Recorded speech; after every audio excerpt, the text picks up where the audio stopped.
ونستغفره ونؤمن به ونتوكل عليه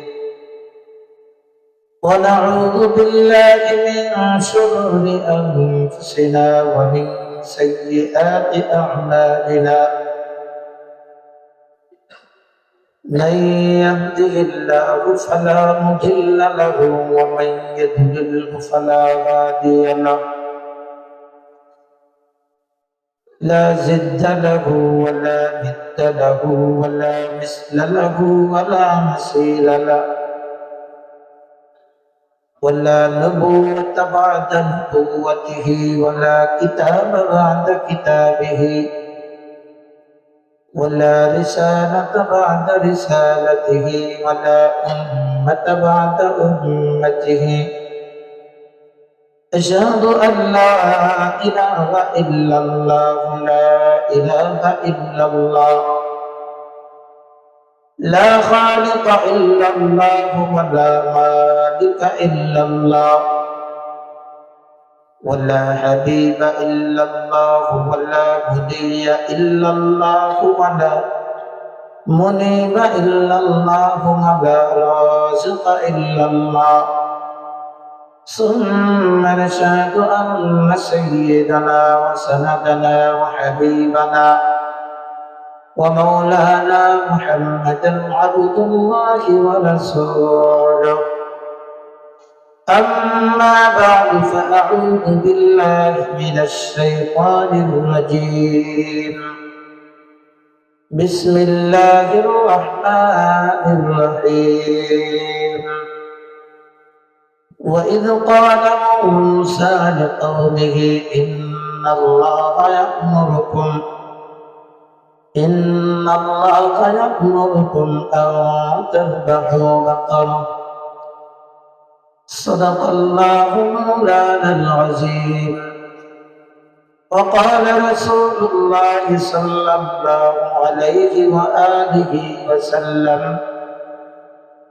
اغتنم خمسا قبل خمس شبابك قبل حرمك وصحتك قبل سقمك وغناك قبل فقرك وفراغك قبل شغلك وحياتك قبل موتك أو كما قال النبي عليه الصلاة والسلام اللهم صل على محمد وعلى آل محمد كما صليت على إبراهيم وعلى آل إبراهيم إنك حميد مجيد اللهم بارك على محمد وعلى آل محمد كما باركت على إبراهيم وعلى آل إبراهيم إنك حميد مجيد الحمد لله জামিয়া ফাতেমাতুজ জোহরা রাদিয়াল্লাহু তাআলা আনহা মহিলা মাদ্রাসা চরহরিপুর 3 রাস্তার মোড় সংলগ্ন সম্মগঞ্জ সদর ময়মনসিংহ। আজকের মহতী সম্মেলনের শ্রদ্ধাভাজন সভাপতি সাহেব হযরত মাওলানা মুফতি আবুল হাসান সাহেব, ইমাম ও খতিব সম্মগঞ্জ পশ্চিম বাজার মুমিন সাহেব, আল্লাহ তাআলা উস্তাদের হায়াতের মধ্যে বরকত দান করেন আমিন। সবাই পড়েন আমিন। সহ সভাপতি হাফেজ শহীদুল্লাহ সাহেব, মুফতি নূরে আলম সিদ্দিকী হাফিজাহুল্লাহ, আল্লাহ তাআলা সকলকে নেক হায়াত দারাজ করুক। আমার পূর্বে অনেক আলোচক বৃন্দ বয়ান করেছেন, চমৎকার কণ্ঠে আমার পূর্বে বয়ান করেছেন এই মাদ্রাসার স্বনামধন্য মুহতামিম বন্ধুবর হযরত মাওলানা মঞ্জুরুল ইসলাম জামালি হাফিজাহুল্লাহ। চমৎকার বয়ান করতেছিলেন। আর আপনারা খুব বিভাসিত পাখির মতো, চাতক পাখির মতো আপনারা বসেছিলেন। আসলে আপনারা বুঝছেন যে বয়ান যিনি করার কথা তিনি ভালো বয়ান করতেছেন। এখন যারা করবো হেকুর বয়ান বললে নাই, ঠিক না? ফ্যাট বেড়ে গেলে আমাদের নেত্র, আমার দেশের বাড়ি নেত্রকোনা, আমাদের নেত্রকোনার ভাষা আছে একটা, যে পেট ভরে গেলে ওগুলো করে বুঝতে ভালো লাগে না, ঠিক না? কি কথা বলেন, ঠিক না? এরকম করে আপনি সুটকি দেখাইছেন, সেবা ভত্তা দেখাইছেন, খায় করে একটা কি দাঁড়াও লাগছে, ব্যাংকারি চলে আসছে, আয় খাওয়াটাও দিয়েছেন একবারে খাইতে খাইতে করে। মানে আরেকজনে কইতেছে হরিণের বুঝতে পারতেছে রে, কদস্ত যদি এতটুকু জায়গা থাকতো তার কয়েক লোক খাই বেলায় দিত, তারপরে তো জায়গা নাই, খরচ করবাম এই সুবিধা এখন আর আপনাদের কাছে নেই। এরপরেও যেহেতু বসেছি, মুরব্বীদের আদেশ মানা হচ্ছে, অল্প সময় কথা বলবো। আমরা যারা আছি আমরা থাকবাম না ভাববাম? কারা কারা ভাববাম? একটু সময় হাত ছড়ায় না যদি ভাববেন নি? না না ভাবতো না। আল্লাহ তাআলা এই অল্প মানুষ যদি মানবলা হয় আমলের নির্দেশনে, এখানে কিছু মানুষ যদি হেদায়েত পেয়ে যায়, একটা মানুষ যদি হেদায়েত পায়, একজনের উসিলা এই মাহফিল, এই মাদ্রাসা কামিয়াবি হবে। বলেন আব্বা, আজকে আমরা এই বরকতপূর্ণ মজলিসে আসতে পেরে, বসতে পেরে খুশি না বেজার? মাশাআল্লাহ। কারণ আমরা আজকে এমন এক বরকতপূর্ণ মজলিসের ভিতরে এসেছি, মজলিসটা নবীজি বলেছেন জালিসুর রহমান, এটা একটা জান্নাতের বাগান। জান্নাতের বাগানে আসতে পেরে, বসতে পেরে মহান রব্বুল আলামিনের দরবারে শুকরিয়া আদায় করব। কারণ আমার মতো বহু মানুষ এই সমাজে আছে, ইচ্ছা ছিল আসবে কিন্তু আসতে পারে নাই। কিছু মানুষ আসবে কিন্তু বন্ধু বান্ধবের আড্ডায় করে মাহফিল শেষ হয়ে গেছে। আছে না এমন মানুষ? আপনারা যারা আছেন একটু জবান দিয়ে কথা বলবেন। এখানে আমার বয়সের যুবকই বেশি, আমার ছোট হবে, আমার বয়সেরই বেশি। মুরব্বী বাবা কম আছে। মুরব্বী বাবা নৌজওয়ান ভাই বলো তো দেখি, এই জবানের মালিককে বলেন, জবানের মালিককে। এই অবস্থা যদি তাকে মানুষ অল্প হইলেও কথা বলার সুবিধা। আমি আপনাদের সামনে এমন একটা কোরআনে কারিমের আয়াতে কারিমা তিলাওয়াত করেছি, যে সূরাটার নাম হইল সূরাতুল গাফির। সূরার নাম কি? নাম শুনছেন? আর নাম শুনছেন?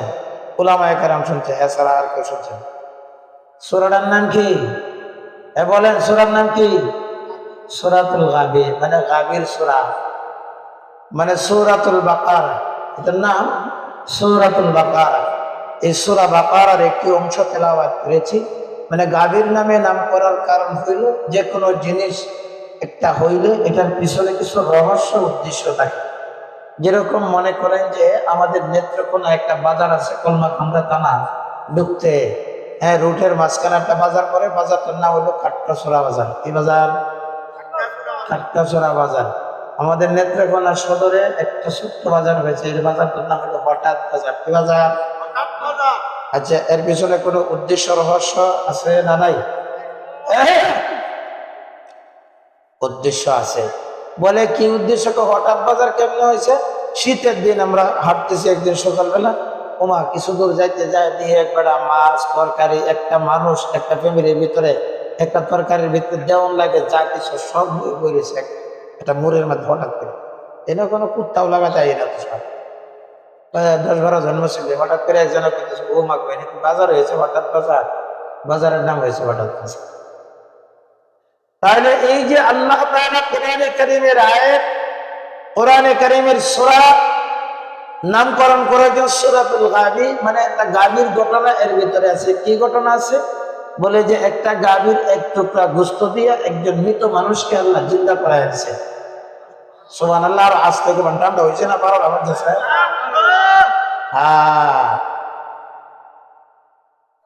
মৃত মানুষকে একটা গোশতের টুকরা দিয়ে জীবিত করার শক্তি কি আমার আল্লাহর আছে না নাই? বলেন, আল্লাহ তাআলা এই ক্ষমতা রাখেন। নওজোয়ান ভাইও দিলটা নরম করে শোনার চেষ্টা করেন। আজকে একাদে বসেছেন, আগামীকালকে বসতে পারবেন কিনা গ্যারান্টি নাই।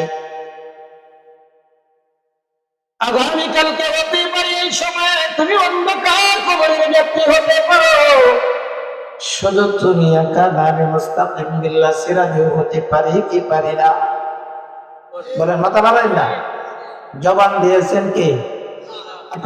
একটু কষ্ট আজকে আমার দেওয়ারই লাগবো, আমার না কিছু করার তাই। বলেন, জবান দিয়েছেন কে? একটা ডাক যদি আল্লাহর কাছে দাবি হয়ে যায়, কবুল হয়ে যায়, আমি মুস্তাকিম বিল্লাহ গুনাহগার হতে পারি, কিন্তু একটা ডাক যদি তোমার আল্লাহ কবুল করে, আল্লাহ এটা উসিলা করে তোমারে মাফ কইরা জান্নাত দিয়ে দিবে। সুবহানাল্লাহ। আশ্চর্য সংবাদ।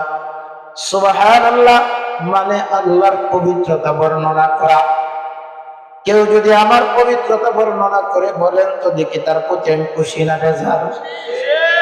চেয়ারম্যান সাহেবের প্রশংসা করলে কাপ যদি 20টা 5টা করে দেয়, কয় ভাই নিও, কয় কেরে আরেকজনে কই দোস্ত আমরা কারেন্ট নাকি কারেন্ট নিচে কইতো না, কই এই সর করিস নাকি, তাই সরফরি করে দেখে এই লোকটারে 7 কিলোমিটার দূরে টাউনস কারণ নাকি ওই লোকটা চায়ের দোকানে বসে আমার পবিত্রতা করে, বাজারে উঠলে আমার প্রশংসা করে, কারণ যে লোকটা আমার প্রশংসা করে তারে আমি কোনো মতেই ঠগাইতে পারি না। আজ তো তোমার ছোট্ট জবানটা দিয়া সুবহানাল্লাহ বললে আল্লাহ এত কোটিবান। পয়গম্বর ইউসুফ নবীর নাম শুনেছেন, ইউসুফ আলাইহিস সালাতু ওয়াস সালাম। উনি যেদিন মিশরের জমিনে সমস্যায় পড়ছিলেন, হুজুর আমার আগে বান করছে সুন্দর করে, যেই নারীর কথা শুনেছেন সে যখন তার মনের বাসনা পূরণ করবে, হইল না, পয়গম্বর জেলখানার ভিতরে ঢুকবেন, কিন্তু কেউ নাই, মা নাই, বাবা নাই, আত্মীয় স্বজন কেউ নাই, কে দিবে পবিত্রতার সাক্ষী? ছোট্ট একটা মাসুম বাচ্চা তার পবিত্রতার সাক্ষী দিয়েছেন। সুবহানাল্লাহ। আমি ইউসুফ এলাকার ইচ্ছা বলবো, ঘটনা বলবো না, হুজুর চমৎকার করে আপনাদেরকে বুঝাইছেন। এই বিষয়ের উপর আমার আলোচনার জায়গায় আলোচনা হবে।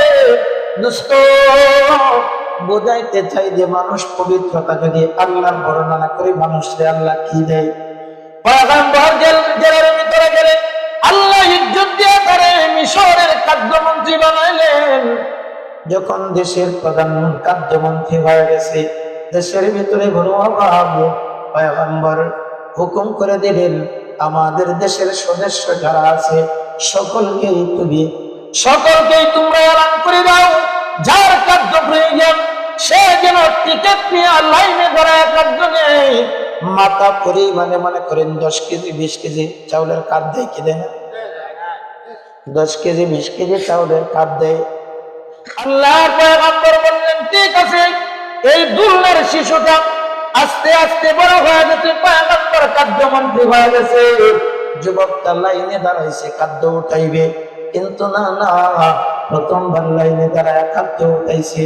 অল্প সময় যাইতে না যেতে যুবকটা আগে তো লাইনে দাঁড়ায় টিকিট নিয়ে খাদ্য নিছে, এবার লাইন ভঙ্গ করিয়া যুবকটা আবার দরজায় দাঁড়াইছে খাদ্য দেওয়ার জন্য। যারা খাদ্য বন্টন করে এই তো মাত্র তুমি খাদ্য উঠাইলা, এবার কেন আসলা? একবারের বেশি তো কাউকে দেওয়া দেয় না, নিষেধ করেছেন পয়গম্বর। বলে তোমরা বুঝবা না, এইটা আমার অধিকার। যেরকম মনে করেন আপনি গেলেন এই ইউনিয়ন পরিষদে যখন চাল দেয়, আপনি গেলেন কাঠ নাই, কই চাল দেওয়া হবে না। এমন কিছু মানুষ আছে যায় কয় কাঠও নাই, কিছুই নাই, চেয়ারম্যানের ডাইনাতামি কয় কেজি লাগবে, ঠিক আসতে কই নাই। আপনারা সাথে যদি না মিলাতে ঠিক কোন যদি মিললে যাতে কোন মুরব্বী বাবা নওজোয়ান ভাইও, এই যুবকটা বলে এইটা আমার অধিকার। বলে কিসের অধিকার? কয়েছে তোমাদের কাছে বলা যাবে না। যারা খাদ্য বন্টন করতেছেন তারা মনে করেছেন অবশ্যই পয়গম্বরের কাছের মানুষ হবে, সুতরাং তারে মারামারি করিয়া লাভ নাই, খাদ্য দিয়ে দিলেন। আবার যুবকটা প্রথম লাইনে দাঁড়ায় খাদ্য নিছে, দ্বিতীয়বার লাইন ভঙ্গ করে খাদ্য নিয়েছে, আবার মালটা সংগ্রহ করিয়া আবার ঢুকছেন। দরজায় যখন দাঁড়াইছেন যুবককে বললেন কি ব্যাপার, দ্বিতীয়বার কেন তুমি আবার আসলা? বলে প্রথম লাইনে দাঁড়াইছি, দ্বিতীয়বার তুমি টিকিট ছাড়া লাইন ভঙ্গ করে এসেছ, এবার টিকিটও নাই লাইনও নাই, কিসের কারণে আসছো? বলে এইটা আমার অধিকার। এমনি ঘাটটার মধ্যে ধরছে বলে তুমি 2 নম্বর, তুমি সিন্ডিকেটকারী, পয়গম্বরের কাছে নিয়ে তারে হাজির করা হইল। হাজার হাজার মানুষ একত্রিত হয়ে গেছে। সমস্ত মানুষ যখন টাকা দেখতেছে, কি ব্যাপার, চোরের বিচার হবে, চোরের বিচার হবে, পয়গম্বর চোরের বিচার করবে। কিন্তু পয়গম্বরের কাছে যখন হাজির করলেন, হাজার হাজার জনতা দাঁড়ায় তাইকা দেখবে। পয়গম্বর জিজ্ঞাসা করলেন, মেরে যুবক ভাই, তুমি একবার দুইবার তৃতীয়বার তুমি কাঁদবে নাও, আর বলো তোমার অধিকার, বলো তুমি আমার কোন সূত্রের আত্মীয়, বলো তুমি কে। এই দেশটার ভিতরে তো 2 নম্বরই করা যায় না। আমি জামানার পয়গম্বর, আমি ইনসাফের বাছাই করি।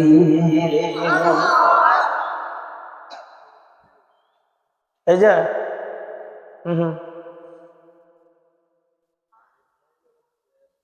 আল্লাহর পয়গম্বর যুবকের চেহারার দিকে তাকায় বলে, যুবক ভাই, বলো তো দেখি, বলো কি অধিকারে তুমি বারবার কাঁদবেন, চিন্তিত করো।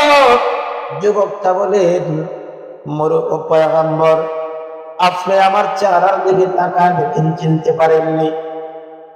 পয়গম্বর তাকায় দেখেন, আমি চিনি না। কারণ চিনবে কেমনে? ছোট্ট বাচ্চা যখন বড় হয়, চেহারার পরিবর্তন আসে কি আসে না? চেহারার পরিবর্তন হয়ে গেছে। পয়গম্বর বলে, আমি চিনি না। এমনি দেখবেন আমাদের ভিতরে কিছু মানুষ আছে, উপকার করলে কোটা দেয়, উপকার করলে কোটা দেয়। বাপের উপকার করছে, ছেলে যখন শিক্ষিত হয়েছে, তার বাড়াতে গেছে, সালাম দিয়েছে, জিজ্ঞেস করছে না, দেখবেন তার হেডাম না, তার হেডাম না। দেখবেন কয়েকদিন আগে আর বাপ আমার বাড়ির কাম করছে, এই কোটাটা দেয় কি দেয় না? আল্লাহ পয়গম্বর অভিমান করিয়া যুবকটা বলে,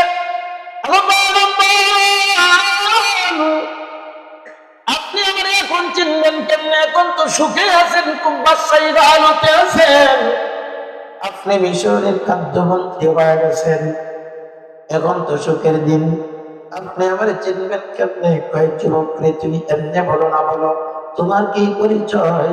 এমনি যুবকটা বলেন, পয়গম্বর গো, হাজার মানুষের সামনে যদি আমি প্রকাশ করে দেই, তাহলে আপনার ইজ্জতের কমতি হয়ে যাবে। ও পয়গম্বর, আপনার কানটা আমার মুখের গোড়ায় লাগায় দেন, আমি কোন সময়ের আপনার আপনজন ছিলাম, একটু বর্ণনা করিয়া বোঝায় দিই। পয়গম্বর যখন যুবকের সঙ্গে দাঁড়াইলেন, যুবক দাঁড়ায় দিয়া বলে, আমি তো ওই দুলার শিশু, জুলাইকা যেদিন ষড়যন্ত্র করে আপনারে দোষী বানাইবার চাইছিল, এই দিন আমি পবিত্রতা রক্ষার জন্য আমার জবান দিয়ে আল্লাহ সাক্ষী দেওয়াইছিল, আল্লাহু আকবার, আমার জবান দিয়ে কথা বলেছিলেন যে আমি ওই শিশু আজকের জমানার যুবক। পয়গম্বর আনন্দে আনন্দিত হয়ে গেছে, ঢাল বেয়ে পানি পড়া শুরু করে দিছে। জনগণ প্রশ্ন শুরু করলেন, ও পয়গম্বর, কি ব্যাপার? যুবকটাকে আপনারে কঠিন কোনো কথা বলছেনি? পয়গম্বর বলে, না। তাহলে কান্না করেন কেন? এমন কি কথা বলছে হৃদয়ে আঘাত লাগার কারণে আপনি কান্না করেন? পয়গম্বর ডাক দিয়ে বলেন, আরে এইটা আমার দুঃখের কান্না না, এইটা আমার আনন্দের কান্না, এইটা আমার সুখের কান্না।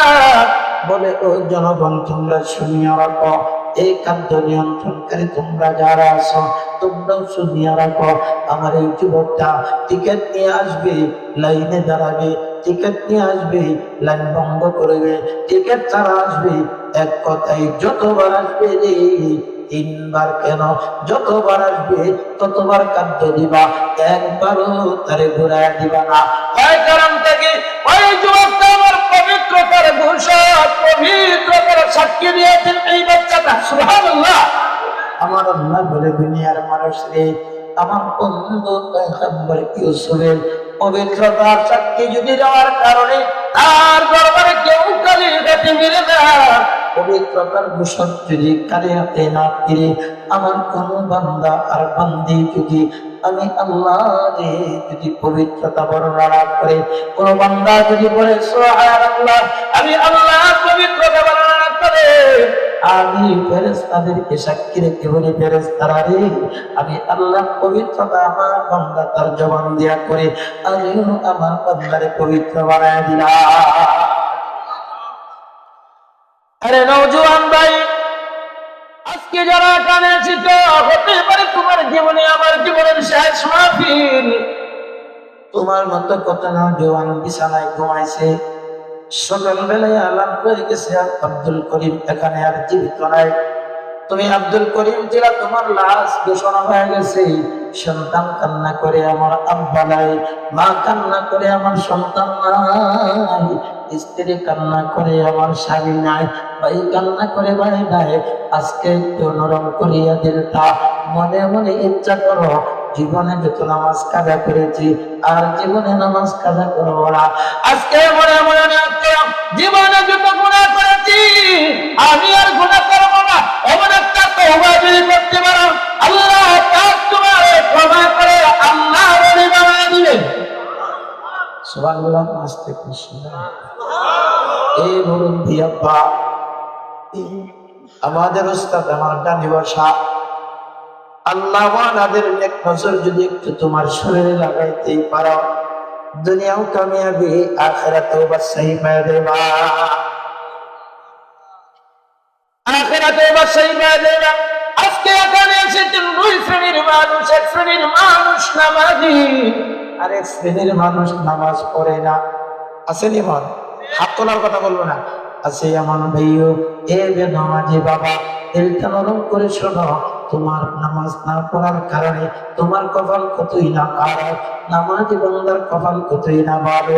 এমন কিছু বান্দা আছে আসর কাজা করে নাই, মাগরিব কাজা করে নাই, এশার নামাজ পড়ে বসছে, মনে মনে নিয়ত করেছে আল্লাহ আখিরি বয়ান করবে, সভাপতি হিসাব দোয়া করবে, চোখের পানি ছেড়ে কান্না করবো, আল্লাহ রলির সঙ্গে গাত্তা মিশে বাসায় যাব। শুধু এমন নয়, আবার বাসায় যা ঘুমায় পড়া, তাহাজ্জুদের মুসল্লায় বৈশা আল্লাহর সঙ্গে কথা বলবো, এমন তাহাজ্জুদ পড়নেওয়ালা মানুষ আছে না নাই? আবার একদল বান্দা আছে আসর করে নাই, মাগরিব করে নাই, এশাও করে নাই, বসে মাহফিলে মনে মনে কইছি রে দিবাই, কণ্ঠ যদি সুন্দর হয়, বয়ানটা যদি মজা হয়, আখিরি বয়ান পর্যন্ত শুনবো, নিয়ত করেছি আজকেও ফজর পড়বো না ছিল তাই গা, আর আজকে কবেন নাই গা। আজ তো আমার আল্লাহ বলা বান্দা, নামাজি বান্দার কপাল কতই না দামি। নামাজি বান্দাটা যখন গভীর রাতে ঠান্ডা পানি দ্বারা উযু বানাইয়া বান্দা যখন দুই টাকা এমনি কানের মধ্যে উঠাইয়া আসামির বেশি যখন বাইরা দেয়, আমার আল্লাহ খুশি হয়ে ডাক দিয়া বলেন, এরি ফিরিস তারা টাকা দেখো, আমার আব্দুল করিম, আমার আব্দুর রহমান আলামিন সালাম আরাম করে দেয়া ঠান্ডা পানি দ্বারা উযু বানাইয়া আমার বান্দা যায় নামাজে কোরআনে কারীম তেলাওয়াত করে, এরে ফেরেশতারা আমার বান্দা যেন কোরআন তেলাওয়াত করে না, ডাইরেক্ট যেন আমি আল্লাহর সঙ্গে কথা বলা শুরু করে দিছে। আল্লাহু আকবার। নামাজি বান্দা কার সঙ্গে কথা কয়? যারা বলেন কার সঙ্গে কথা কয়? আল্লাহর সঙ্গে কথা বলে। ফেরেশতারা বলে আল্লাহ এমনি কথা বলে, তোমার নিয়ে আল্লাহ প্রশংসা করে ফেরেশতাদের সঙ্গে। আল্লাহ বলে, রে ফেরেশতারা, তোমরা দূরের ফেরেশতা হইতে পারো, কিন্তু এমন কপাল তোদের নাই রে, যেই জবান দিয়ে তুই আমার কালাম তিলাওয়াত করবে, এমন চক্ষু তোদের নাই যেই চক্ষু দিয়ে আমার কোরআন দেখতে পারবে, এমন জিহ্বা তোদের নাই যেই জিহ্বা দিয়ে আমার কোরআন তিলাওয়াত করবে। এমন শক্তি তোদেরকে আমি আল্লাহ দিই না। এই শক্তি আর এই নিয়ামত দিয়েছি আমার বন্ধুর উম্মতের না। আল্লাহু আকবার। এই আমার বন্ধুর উম্মতের জন্য বানাতে পেরেছি। দেখবেন দুইজন রমজান মাস যখন শুরু হয়, দুইজন হাফেজ কোরআন তারাবির ইমামতি করে, যেই ছেলেটার কণ্ঠ সুন্দর হয় তার প্রশংসা মুসল্লিরা করে না করে না? তারা কিন্তু প্রশংসা করে, ও মাগো কত নেককার মায়ের সন্তান, কত ধন্য বাবার সন্তান, গলার অবস্থা কতই না সুন্দর, তার তিলাওয়াত শুনলে মনে হয় ঘন্টাকে ঘন্টা সময় দাঁড়ায় থাকি। আর আমার মতো যদি ভাড়া বাস হয়, কাঠ আসবে না, কিন্তু তোমরা বাইরে দেখা যেতে না। মুরব্বী বাবা, আল্লাহ পাক বলেন আমার বান্দা কুরআন তেলাওয়াত করে আমার কাছে চমৎকার ভালো লাগে। আল্লাহু আকবার। হয় কেমন ভালো লাগে? এবার আল্লাহ পাকের বান্দা যতক্ষণ সময় তেলাওয়াত করে ততক্ষণ পর্যন্ত রবের সঙ্গে কথা বলে। দেখবেন উলামায়ে কেরাম এমন কিছু আল্লাহওয়ালা বান্দা আছে, উঠতে পারে না, একা একা বসতে পারে না। এইটা দিলের শক্তি লাগে, এটা কলবের শক্তি দ্বারা হয় না। কলবের শক্তি যারা বাবা, এই মানুষটা রাতের বেলা ঘুমায় থাকে না, সাজদা দিয়া কান্নাতে। দেখবেন আমাদের উস্তাদদেরকে দেখছি গভীর রজনী যখন হয়ে গেছি 70-75 বছর বয়স, লাঠি ছাড়া দাঁড়াইতে পারে না, দাঁড়াইলে একা একা এরকম ভাবে কাঁপে। কিন্তু দেখছি রে ঠান্ডা পানি দ্বারা উজু বানায়া যখন নামাজে দাঁড়াইছে, 1 রাকাত নামাজে ঘন্টার উপরে সময় চলে গেছে। এটা কলবের শক্তি, এটা দেহের শক্তি দিয়ে মালিকের সাথে ভালোবাসা হয় না। কিসের শক্তি লাগে বলেন? কিসের শক্তি? আজরে বলেন কিসের শক্তি? কলবের শক্তি লাগে। কয় দেহের শক্তি দ্বারা গুনাহ করা সম্ভব, কিন্তু কলবের শক্তি দ্বারা আল্লাহকে পাওয়া সম্ভব। কয় দেহের শক্তি যদি কলবের শক্তির চাইতে বেশি হয়, এই যুবকটা গুনাহ বেশি করে। যে যুবক তার দেহের শক্তির চাইতে কলবের শক্তি বেশি হয়, এই যুবকটা রাতের 3টার সময় 1টার সময় তাফসীর মাহফিলে বৈশা থাকে। বলেন ঠিক কিনা? আল্লাহ পাকের বান্দা আবার তিলাওয়াত শুরু করা যায়।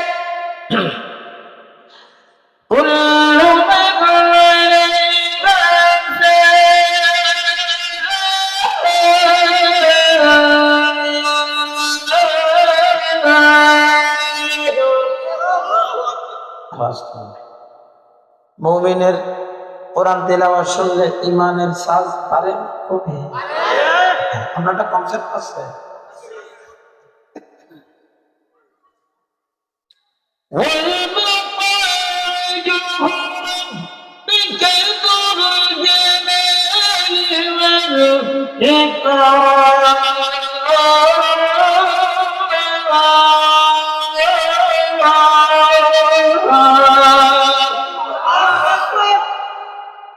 আল্লাহ পাকের বান্দা ঘন্টা কি ঘন্টা সময় এবার নামাজে দাঁড়ায়া কোরআন কারীম যখন তেলাওয়াত করে, এবার বান্দার উপর গালতে দিয়া তাসবিহ তিলাওয়াত শুরু করে দেয়। সুবহান রাব্বিয়াল আযীম, সামিআল্লাহু লিমান হামিদা, রব্বানা লাকাল হামদ। প্রশংসাকার। আরে বান্দা আবার সাজদা যাবে। দুনিয়ার মানুষ দেখে লোকটা যায় নামাজে সাজদা করে, আমার আল্লাহ কয় না না, আমার বান্দা যায় নামাজে সাজদা করে না, কাঁচা মাটিতে সাজদা করে না, দৌড়ে সাজদা করে না, আরে তাইসে সাজদা করে না। তাহলে তোমার বান্দা সাজদা করে কোথায়? আমার আল্লাহ ডাকতে গোলাম, আমার বান্দার বডি বানাইছি বেরাস্তা দিয়া, চেহারাটা বানাইছি আমি আল্লাহ কুদরতি হাতে মায়া কইরা। আমার কুদরতি হাত দিয়ে বানানো চেহারাটা ফোরামাই মেশিন সদর প্রভা। একজনের চেহারার সঙ্গে আরেকজনের চেহারার মিল নাই, একজনের চাহনির সঙ্গে আরেকজনের চাহনির মিল নাই। আমি আল্লাহ বড় দামি কইরা চেহারা বানাইছি। এই চেহারা দিয়ে আমার বান্দা যখন সাজদাতে জমিনে লুটাবে, লুটাইতে দেরি হয়, নামাজি বান্দার কপালের নিচে আমার কুদরতি হাতটা বিছাইতে দেরি করি না। যুবক ভাইও বলেন তো দেখি, নামাজি বান্দার কপালের দাম আছে না? না, নামাজি বান্দার কপালের দাম বড় দাম। প্রেমিক বান্দা দুইটা নাম করে শোনেন। এবার বান্দা গালিভাবে সালাম ফিরাইয়া 2টা বাচ্চারা মনিবের সঙ্গে কথা বলা শুরু করে দিছে। আয় রব্বি কারীম, আপনি আমার যদি ক্ষমা না করেন, আমার ক্ষমাকারী আর কেউ নাই। আল্লাহ এমন গুনাহ করেছি গো, যে গুনাহ যদি মা জানে আমার সন্তান করে স্বীকার করবে না, স্ত্রী যদি জানে আমার স্বামী করে গ্রহণ করবে না, সমাজের মানুষ যদি জানে আমার সমাজ থাকতে দিবে না। আল্লাহ আসমানের দিকে তাকা দেখলাম, গাছের ডালে পাখি গুলা ঘুমায় গেছে, পেটের পিপিলিকা ঘুমায় গেছে, স্ত্রী সন্তান নিয়ে ঘুমায় গেছে, মায়ের দরজা বন্ধ করে দিয়েছে, হাসপাতালের ভিড়টা লক করে দিয়েছে, দুনিয়ার সমস্ত অফিস আদালত বন্ধ হয়ে গেছে। আল্লাহ আমি গুনাহগার, আপনি নাগাফার। আল্লাহ আমি গুনাহরে পছন্দ করি, আপনি মায়ারে পছন্দ করেন। সুবহানাল্লাহ, সুবহানাল্লাহ। আল্লাহ আমি গুনাহ করতে পারি, আপনি আমারে ক্ষমা করতে পারেন। আমি গুনাহ কইরা তৃপ্তি পাই, আপনি আপনার বান্দারে মায়া কইরা তৃপ্তি পান। আল্লাহ আপনি আমারে ক্ষমা করিয়া দেওয়া যায় না। যেমনি বান্দাটা যখন কান্না করে, আল্লাহ কই ফাল্লানাতু কাদিরাও ওয়াল্লাকু কাসীরা, কই জাহান্নামের ভয় কইরা যখন বান্দা কান্না করে, 80 বছরের পাপিষ্ঠ বান্দা, জীবন ভর গুনাহ করা একজন বান্দারে আল্লাহ ডাক দেওয়া গুনাহ আমার। 80 বছর গোনার পরে যখন কান্না করো, আমি আল্লাহ চৌকের পানি ধারিয়ে তো বলল দিই, ওই চৌকের পানিটা নাকের ডগায় আসার আগে তোমার পুরা জিন্দেগির গুনাহ আমি আল্লাহ মাফ করে দে। কেমন আল্লাহ আরো আসেনি? বলেন আসেনি? আল্লাহ বলে মনা বলে ভালো লাগে মন বান্দা কাঁদিলে। আল্লাহ বলে মনা বলে ভালো লাগে মন বান্দা কাঁদিলে। বান্দারে তোর চোখের পানি জানো না কত যে দাবি, পানি জমা তাকে বাবা রহমতের কুলে। আল্লাহ বলে ও মৌলা বলে ভালো লাগে মন বান্দা কাঁদিলে। বান্দারে তোর চোখের জল নিবাইব দুজকের নল। বান্দারে তোর চোখের বাণী চাইয়া তাকে মোরা রাখো দিলে, তাকে দাও একবার গাফফার বলে। আল্লাহ বলে ও মৌলা বলে ভালো লাগে মন বান্দা কাঁদিলে। খারাপ লাগে, খারাপ লাগে।